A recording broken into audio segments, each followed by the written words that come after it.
فراخ احمدی کیست؟ فراخ احمدی کجاست؟ فراخ احمدی با فیاض امید چی رابطه‌ای دارد؟ و اجرای آهنگ پشتوی دوگانه فراخ احمدی با لیلا خان هنرمند پاکستانی. ما در این ویدیو پیرامون همین موضوعات خواهیم پرداخت، پس در ادامه با ما باشید.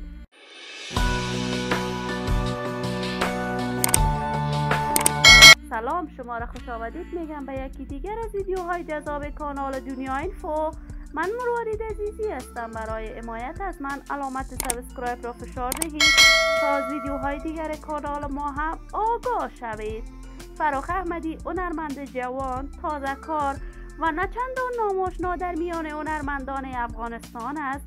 فراخ احمدی کارهای هنری خود را از برنامه رقابتی ستاره افغان تلویزیون طلوع آغاز کرد و در این پروسه رقابتی خوب درخشید و مقام هفتم را از آن خود کرد. فراخ احمدی پسر کاکای فیاض امید از هنرمندان دیگر خوب کشور ماست.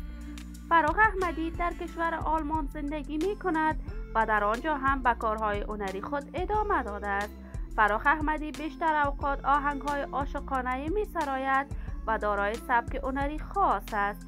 فراخ احمدی بارها با هنرمندان افغان آهنگهای دوگانه اجرا کرده است و همچنان با هنرمندان تاجیکی و قرار است به اولین بار با هنرمند پشتون از پاکستان لیلا خان آهنگ دوگانه اجرا کند. احمدی برای اولین بار خواسته با لیلا خان آهنگ پشتوی ثبت کند و این آهنگشان هم عاشقانه می باشد.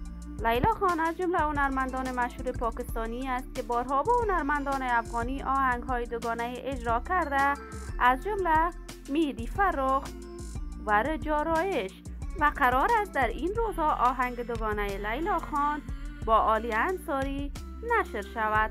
ما هم آرزوی موفقیت، سلامتی و کامیابی برای تمامی هنرمندان و جوانان کشور خود داریم.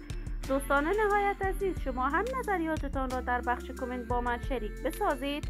اگر تا هنوز دوست کانال من نشدید، پس برای حمایت از خواهرتان علامت سابسکرایب را فشار دهید، ویدیوهای ما را لایک نموده و با دوستان خود به اشتراک بگذارید.